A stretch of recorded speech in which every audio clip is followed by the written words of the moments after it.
कुणाल जी, आप पर एक गंभीर आरोप लगता है कि आप भाजपा के आदमी हैं। आप भाजपा की बोली छात्र बोलते हैं, भाजपा जो मांग करती है वही छात्र मांग करते हैं। मिथिलेश ठाकुर ने भी ये प्रेस कॉन्फ्रेंस करके बयान दिया था। इस सवाल का उत्तर मैं कैसे दूं, बड़ा समझ के मेरे बाहर है। जो सरकार है, सरकार को हमारी सारी मांगे जो है ना भाजपा की मांगे लगते हैं। जो सरकार के विरुद्ध लड़ाई को लड़ रहा है वो सब लोग उनको भाजपा के आदमी नजर आते हैं, जबकि ऐसा बिल्कुल नहीं है। ऐसा इसलिए नहीं है कि जो मिथिलेश ठाकुर जी जो कह रहे हैं, शायद वो भूल गए हैं कि मैं नियोजन नीति और स्थानीय नीति और साथ ही साथ जो बना था मैट्रिक और इंटर वाला जो नियम बना था, अगर आपको याद होगा, उस विषय को लेकर मैं उनके पास गया था और बहुत गहराई से उनसे चर्चा हुई थी। अंतिम में उन्होंने सीधा सीधा बोला, अपनी मजबूरी को बताया और उन्होंने सीधा सीधा बोला कि मामला कोर्ट में है, हम लोग मुख्यमंत्री जी को कुछ नहीं बोल सकते, अब कोर्ट से आपको जो है समझना। और इसमें देखिए, ये कहने वाली बात उन्होंने बड़ा आसानी से कह दिया कि हम ऐसे दलालों के साथ जो है, उन्होंने दलाल सा के साथ कह के शायद संबोधित किया था। शायद इन लोगों की मानसिकता ऐसी हो गई कि इन्हें आवाज़ उठाने वाला सिस्टम में हर व्यक्ति इनको दलाली नजर आता है। ठीक है, जो जैसा होता है वैसा ही दूसरे के बारे में सोचता है। ठीक है, देखिए ये फोटो कहीं से एडिटेड आपको लग रही है क्या? देखिए, उनके ऑफिस का फोटो है, ये उनके ऑफिस का ही फोटो है। ठीक है, तो ये देखिए, यहाँ मांग पत्र भी मेरा नीचे आपको दिख रहा होगा ये, और ये अभी तक मेरे पास है मिथिलेश ठाकुर के साथ ऑफिस में। तो क्या हम ये जेएमएम के दलाल हो गए? और देखिए, ये उन्हीं के विधायक है, पूर्णिमा नीरज सिंह, कांग्रेस की भूतपूर्व। ये देखिए, धनबाद गौरव सम्मान से मुझे सम्मानित किए हैं। ठीक है, और भी सारे फोटो है, कई एक तमाम फोटो मैं आपको दिखाना चाहता हूँ। देखिए, जो ये आरोप लगाते हैं कि भारतीय जनता पार्टी के हैं, तो इनके नज़र में यही सही। हम अपने छात्रों के मुद्दे को लेकर बढ़ते हैं आगे, और उसमें हमेशा हमें किसी का दलाल कहा जाए, बिल्कुल हम इस चीज़ से परवाह नहीं करेंगे। हम अपने सच की राह जो काम कर रहे हैं उस पर करते रहेंगे। ये देखिए, ये आदरणीय दिशम गुरु जी के साथ, ठीक है, सत्यानंद भोक्ता जी के साथ, और मैं आपको दिखाना चाहता हूँ, देखिए तमाम। ठीक है, ये देखिए राजेश ठाकुर जी के साथ, ये देखिए ज्ञापन के साथ है, ये मैं आपको दिखाना चाहता हूँ। ये देखिए, ये ज्ञापन के साथ है, देखिए ये ज्ञापन नजर आ रहा है आपको, ये राजेश ठाकुर जी के साथ ज्ञापन के साथ ही गए थे हम। सबने ये क्लियर कहा, हम मुख्यमंत्री जी को हम लोग कुछ नहीं कह सकते। मुख्यमंत्री जी को कौन समझाता है, उनको कौन पीछे से ऑपरेट कर रहा, हम लोग नहीं जानते। ये देखिए, मुख्यमंत्री जी के प्रिय दोस्त ये अमितेश सहाय जी, झारखंड झामुमो व्यवसायिक प्रकोष्ठ के अध्यक्ष। ठीक है, देखिए उनके पास भी हम लोग ज्ञापन दे रहे हैं। ये देखिए, ये कांग्रेस कार्यालय का, ये देखिए, ये गजेंद्र सिंह जी हैं, सोशल मीडिया कोऑर्डिनेटर, वर्तमान के महासचिव। देखिए कांग्रेस कार्यालय में, ये देखिए हम लोग उनको ज्ञापन दे रहे हैं। ठीक है, और देखिए यहाँ पे मैं तमाम ऐसे फोटोज हैं, और ये तो जानते हैं भाई, दूसरे हेमंत सोरेन जी, ये पंकज मिश्रा जी, इनसे भी हम लोग लेके गए हैं सारी मांगों को। तो क्या हम जेएमएम के आदमी हो गए? सारी बातों को हम लोगों ने स्पष्ट रूप से इन सारे नेता और मंत्रियों को समक्ष रखा, लेकिन इन्होंने क्लियर डिनाई कर दिया, सीधे कहा कि मामला कोर्ट में है, या मामला कोर्ट से आप लोग समझिए। तो मुझे ये बताइए कि हम लोग फिर अगर पक्ष वाले के पास अगर कोई जाता भी है, वैसे तो मैं जल्दी नहीं जाता। ठीक है, एक बार मैं प्रधानमंत्री के पास गया हूँ, बाबूलाल जी के पास गया हूँ, बाकी मैं अगर गया भी हूँ तो मेरे निजी विषय हो सकते हैं, पर मैं छात्रों के विषय में एक ही दो बार उन लोगों से मिला हूँ, क्योंकि मुझे पता है यहाँ झारखंड के छात्रों के साथ ना इमोशन के साथ खेला जा रहा है। मामला कोर्ट में बोल के सुधीर गुप्ता जो जस्टिस में है, सारा मामला कोर्ट में, नहीं जाओ कोर्ट में समझ लेंगे, सारा कुछ समझ लेंगे। तो ये अगर कोई कह रहा है कि ये भाजपा के एजेंट है, तो मानसिक रूप से विक्षिप्त हो चुके हैं सर, वो पूरी तरह से। और देखिए, एक मैं और चीज अगर आप पूछ रहे हैं तो मैं बता दे रहा हूँ। ये देखिए मेरा एक पोस्ट, आप इसको जरा दिखाएंगे। ये देखिए, ये मैंने ट्विटर पे एक पोस्ट किया था। ये जंतर मंतर पे चल रहा नीट का प्रोटेस्ट है, या किस एंगल से स्टूडेंट लगते हैं। ठीक है, प्रधानमंत्री ने कहा कि आपने एंगल से विद्यार्थी, इस पर अपनी चुप्पी तोड़िए महाराज। ठीक है, और ये मैंने नरेंद्र मोदी अमित शाह को टैग किया था, जबकि वास्तविकता इसकी है, मैं आपको बता दे रहा हूँ। मैं गारंटी के साथ मैं इसका स्क्रीनशॉट भी दिखा दूंगा, ये मैं कैमरे के साथ पूरी जिम्मेदारी के साथ कह रहा हूँ। और अगर मैं इससे पीछे हटूं तो मेरे ऊपर FIR हो। मैंने ये उस लड़की के लिए ट्वीट लिखा था जिसने प्रधानमंत्री जी को गंदी गंदी गालियां दी थी। वो हमारे देश के प्रधानमंत्री है, उनके लिए उनकी मरी हुई माँ को लेकर, उनकी बहन को लेकर, उनको लेकर कोई गंदी गालियां देगा तो ये अच्छा लगेगा? अच्छा बताइए, जो यहाँ आंदोलन हुआ, अगर हम लोग माननीय मुख्यमंत्री हेमंत सोरेन जी को लेकर, उनकी फैमिली को, उनकी बहन को अगर गंदी गंदी गालियां देते थे, कहीं से भी जस्टिफिकेशन था, कहीं से सही था, मैंने उस पे लिखा। लेकिन इसको जेएमएम के IT सेल वाले प्रमोट कैसे कर रहे हैं कि ये देखिए नीट के स्टूडेंट पे ये इस तरह का लिख रहे हैं। अरे बेशर्मो, थोड़ा सा शर्म करो, हर बार मुंह की खाते हो। इनका हर बार जो है नैरेटिव है ना, वो हर बार इनका नैरेटिव फॉल्स होता है। हम छात्रों की मांग को लेकर अडिग हैं, उसके लिए जो इन लोगों को फॉल्स नैरेटिव सेट करना, ये लोग सेट करते रहे। छात्र हमेशा से इनको जवाब दिए हैं और आगे भी देते रहेंगे। अच्छा, आप लोग की मांग थी परीक्षाओं को रद्द करने का, सरकार ने रद्द भी किया। आप लोग को अंदेशा नहीं था कि वहाँ जो सिलेक्टेड कैंडिडेट्स है वो कोर्ट चल जाएंगे? बिल्कुल अंदेशा था, और पहले आंदोलन क्यों स्थगित और किया पहली हमारी मांग थी, मैं आपको बता दे रहा हूँ, पहली हमारी मांग थी CBI। रद्द के साथ सीबीआई जांच, उसके अलावा रद्द, जांच और रिफॉर्म, ठीक है, रद्द कर दिया, जांच का कुछ नहीं हुआ अभी तक। आज 8 दिन हुआ, ना कमेटी गठित हुई अमिताभ कौशल जी के जो उसमें थी, आज तक उसका नोटिफिकेशन आया, आज 8 दिन होने को है। जांच में हमने कहा था कि चलो ठीक है आप सीबीआई से मत मानिए, 5 कम से कम सीबीआई 5 सिटिंग जज में दे दीजिए, वो भी नहीं दिए। हम लोगों ने फिर से जब लोगों को लगने लगा, जब लोगों को ये लगने लगा कि नहीं ये सीबीआई एक तरह का पॉलिटिकल बयान है, उसके बावजूद हम लोग चलो ठीक है विश्वास करके चलो भाई ठीक है कोर्ट में हमारी बात को अच्छे से रखेंगे। लेकिन ये लोग किए क्या, वो लोग एडवोकेट जनरल सबसे पहले तो उपस्थित नहीं हुए, और जिसको उपस्थित किए उन्हें कोई केस का अनुभव नहीं है। हेमंत सोरेन जी का केस होता है, उनका व्यक्तिगत केस होता है, सरकार का कोई केस होता है तो कपिल सिब्बल आते हैं, और उसके बाद मीनाक्षी अरोड़ा आती हैं, बड़े बड़े वकील आते हैं। लेकिन झारखंड के छात्रों के साथ भविष्य से इतना बड़ा वो था, लेकिन एक सीनियर वकील कोर्ट में नहीं आया, तो ये धोखा था। और हम लोग ये जान रहे थे, ऐसा नहीं कि नहीं जान रहे थे, लेकिन हम लोग छात्रों की भावनाओं का फिर से एक बार सम्मान किए। छात्र भी चाहते थे कि सर एक बार 2 महीने का मौका दिया जाए, इसलिए हमने कहा हमने आंदोलन को स्थगित किया है सर, रद्द नहीं किया है। और अभी हमारा प्लान बी रेडी है। प्लान बी ये कह रहे हैं कोर्ट में ना, हम कोर्ट में पूरी मजबूती के साथ, मैं प्रभात खबर के माध्यम से ये बता देना चाहता हूँ, अपने झारखंड के छात्रों को आश्वस्त कर देना चाहता हूँ कि पूरी मजबूती के साथ, चाहे वो सुप्रीम कोर्ट हो चाहे हाई कोर्ट हो, हम अपनी बातों को मजबूती से रखेंगे और सीबीआई इंक्वायरी करा के रहेंगे, ये हमारा अटल विश्वास है। और दूसरा प्लान बी जो हमारा है, ये प्लान बी मैं अभी रिवील नहीं करूंगा, 2-3 दिन के अंदर आप सभी मीडिया बंधुओं के समक्ष जो है, अगर मैं जेल नहीं गया तो आप सबों के समक्ष, बिल्कुल आप सबों के समक्ष जो है ये बातों को रखूंगा। देखिए एफआईआर तो है, और एफआईआर क्या है आपको भी पता है।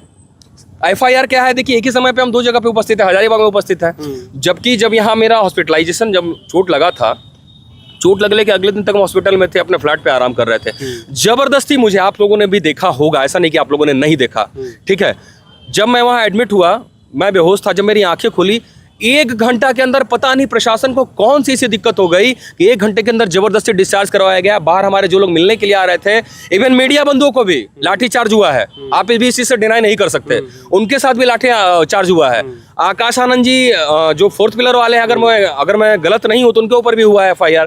तो ये बताइए कौन सा व्यवस्था चल रहा है भैया, कौन सा व्यवस्था चल रहा है ये? आप इतना डिस्चार्ज कराने के लिए परेशान किए, तो उसके बावजूद हम पारस हॉस्पिटल में गए। मैं कह रहा हूं कि मेरी पीठ में दर्द है, जो मेरी पीठ में मारा गया, तो मैं कह रहा हूं कि मेरी पीठ में दर्द है, सर घूम रहा है, दर्द कर रहा है, उसके बावजूद पारस हॉस्पिटल में भी प्रशासन के लोगों ने 4 गाड़ी वहां खड़ी रही और उन्होंने क्लियर कहा कि सर ऊपर से दबाव है, सर हट जाइए सर, मेरा रिक्वेस्ट है। ये स्थिति है इस राज्य की, ये स्थिति है इस राज्य की। और देखिए आज का बता रहे हैं, ये 2 साल पुराने केस में, देखिए जिसमें ऑलरेडी मैं बेल पे हूँ, 2 साल पुराने केस में मुझे पूछताछ के लिए बुलाया जा रहा है। ये कहाँ का न्याय है? ये डराना चाहते हैं क्या?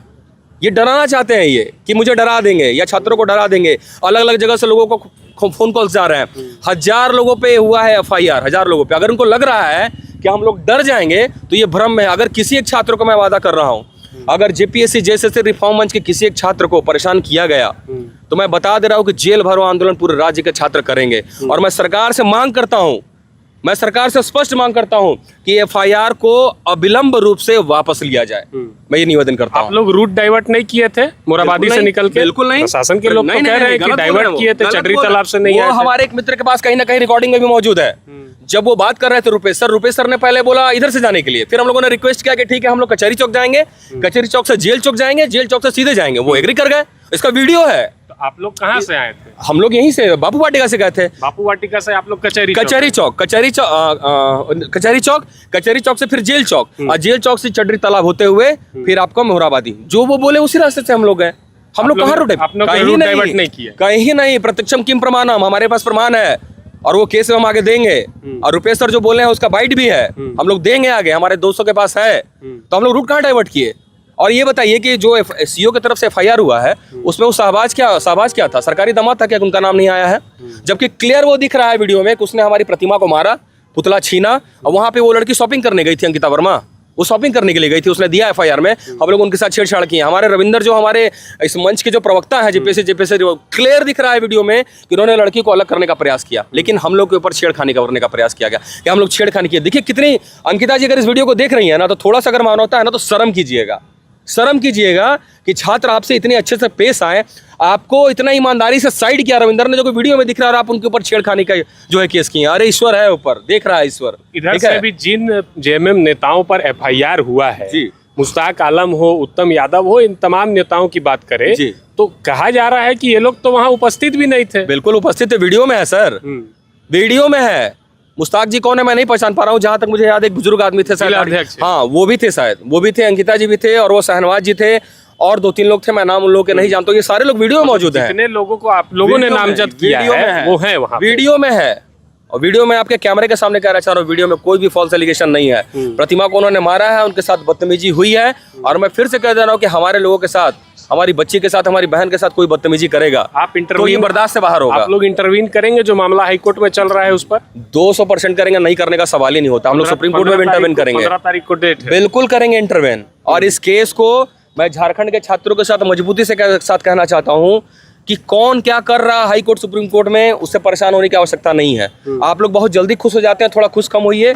कौन किस नियत से कर रहा है ये भी मैं नहीं कह सकता, हो सकती है उसकी नियत अच्छी है, पर हम इसको क्रॉस चेक करेंगे और अपनी बातों को, इस लड़ाई को हमने शुरू से लीड किया है, हम लोगों ने शुरुआत किया है, तो हम ही लोग मिलकर खत्म भी करेंगे। विश्वास करें, विश्वास करिए आप लोग, और बहुत जल्द आपको हर चीज आपको हम लोग मीडिया के माध्यम से हम लोग अवश्य सूचित कुणाल करेंगे। जी, जयपाल सिंह मुंडा स्टेडियम में 2 मंच थे, एक रिफॉर्म मंच, एक अभ्यर्थी न्याय मंच। अभ्यर्थी न्याय मंच के देवेंद्र नाथ महतो 24 जिला में यात्रा कर रहे हैं, भर्ती सुधार यात्रा। तो अब आप लोग तो एक धड़ा एक अलग हो गया, एक धड़ा अलग हो गया, संपूर्ण रूप से अलग हो हमारे गया साथ वो धड़ा कभी था ही नहीं। पहले दिन से आप देखिए हम लोग का मंच अलग था, एकदम क्लियर ही रहता है कि जो मांग है, दोनों की मांग एक है। मांग एक है, एकदम क्लियर है। वो तो उठ गए बिना मांग के लिए, हमारे वो लोग उठे थे क्या? देवेंद्र जी उठ गए, जूस पी के, बाकायदा मंत्रियों से जूस पी के उठे हैं। हमारे लोग उठे मंत्री जी से जूस पे, हमारे लोग भी तो मंच पे आए थे, आप भी तो मौजूद थे।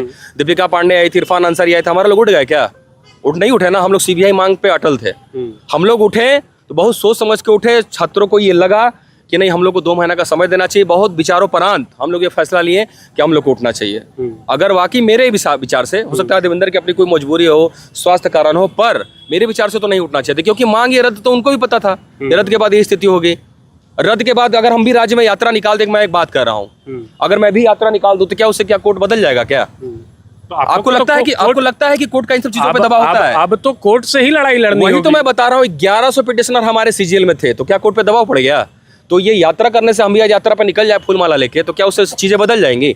हमें कोर्ट में मजबूती के साथ बात रखना होगा और दूसरे रूप से जो प्रेशर क्रिएट करना होगा वो हम करेंगे। मैं देवेंद्र जी के भी जो यात्रा है मैं उसका भी सम्मान करता हूँ, उनका अपना यात्रा है, मैं उस पर कमेंट नहीं करूंगा। उनकी अपनी चीजें हैं, उनका अपना जो भी मोटिव हो, छात्र हित में या जो भी हो, मैं उस पर कमेंट नहीं करूंगा। वो भी तो बोल रहे हैं कि सरकार ने पक्ष नहीं रखा है, 15 तारीख को देखेंगे, उसके बाद सीएम आवास घेरेंगे। मैं उनको कहाँ गलत कर रहा हूँ? मेरा स्टैंड बिल्कुल क्लियर है। हम लोग जो है छात्रों की ए टीम है और हम छात्रों की ए टीम बन के ही काम करेंगे, बी टीम बन के नहीं काम करेंगे कि हमारी वजह से किसी को पॉलिटिकल गेन हो या किसी को, आपके अनुसार कोई भी हो। वो लोग समझते हैं और लोग समझ रहे हैं, ठीक है? मैं क्लियर कह रहा हूँ। मैं कुछ लोगों की सच्चाई मैं खुल के बोल रहा हूँ आपके सामने।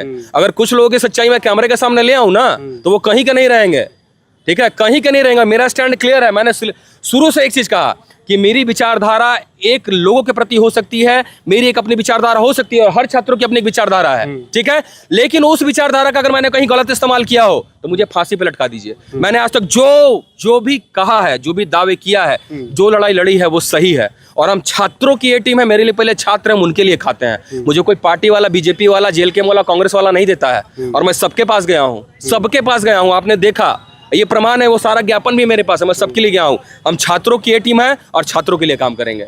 अब आप कोर्ट से लड़ाई लड़ने को तैयार है? बिल्कुल, रिफॉर्म मंच कोर्ट से लड़ाई लड़ेगा, फुल फॉर्म के साथ, सीबीआई जांच के बिना नहीं बिल्कुल, मानेंगे। और बिल्कुल सीबीआई जांच करवा के रहेंगे, आप देख लीजिएगा, करवा के रहिए। बिल्कुल। मैंने ही कहा था, अगर आपको याद होगा ये केस, तो आप मीडिया बंधु शुरू से हमारे साथ लगे हुए, आज के आपके बिना ये आंदोलन यहाँ तक नहीं पहुंचता।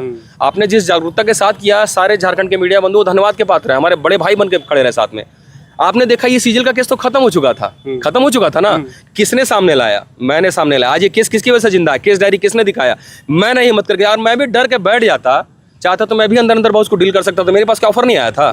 मेरे लिए छात्र हित सर्वोपरि है और मेरा इस भर्ती परीक्षा से मेरा इमोशन जुड़ा है और मैं इससे कभी खेल नहीं होने दूंगा और झारखंड के छात्रों के साथ कभी खेल नहीं होने दूंगा।